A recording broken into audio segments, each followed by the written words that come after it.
Hi, I don't look sick, do I? Well, I don't feel sick, but recently I went to my personal doctor about a chronic cough, and the cough ended up being okay, but the doctor told me I might have some symptoms of sleep apnea. My wife had told me this too, but I'm a doctor and I know the symptoms, and I didn't think I had sleep apnea. I mean, I snore really loud at night. You can hear me from across the house, and I wake up more tired than I go to bed at night, but I'm not that much overweight, and those are the type of patients I see. I mean, the camera does add 10 pounds, but I don't have any trouble breathing at night. Usually a spouse will bring the other spouse in because they're worried and that they're stopping a few seconds breathing at night and afraid they might stop for good. It ends up being sleep apnea. When I went in, I had some worries. And I thought you might have some worries too, and that you and I could go back to the lab and look over things. Yeah, here's your room. Wow, this is nice. This looks like a motel room more than a hospital. Yeah, we like to make sure that patients feel comfortable and like where they're staying. And I'd like to show you the bathroom here. There's a shower, so that if you need to take a shower in the morning before you go to work, you certainly can. And if you haven't remembered to bring everything, we have a few things there for you. Yeah, you even have toothbrush and razor and everything. Okay, great. So I'm just over here to leak in your realm. When was the last time someone washed behind your ears? Here, make a little snore for me.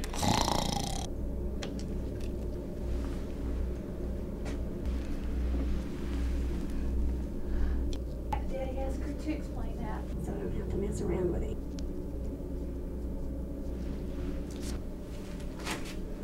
Sorry, I should have shaved there a little bit. You can actually scrub yet. I'm going to do that on the head. It's not a bit painful, and there's no injections or needles involved. Right. So it's other than just sitting here still, that's about all I have to do. Okay, right now I'm going to put the ones that show me your actual brain waves. And by seeing your brain waves, what I can do is tell a couple of things. Number one is the moment you fall asleep, and then I can also see what stage of sleep you're in, so we can determine whether you're going through your night in a normal fashion or if there are disturbances in your sleep. Okay. And then if there are disturbances in your sleep, we look at all the areas where we put electrodes on so that we can correlate the disturbance with what's going on. Okay. For instance, leg movements or snoring or changes in your breathing. Okay. Okay, Robert, if you can hear me, wave your hand.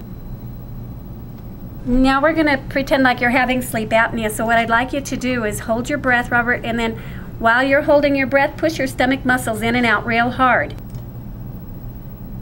This is typically what we will see when there is a sleep apnea. We see a cessation of breathing here. There's not an effort there, and then he starts having effort of breathing. Effort of breathing. Okay, and then he opens up. He'll be breathing. Stops breathing.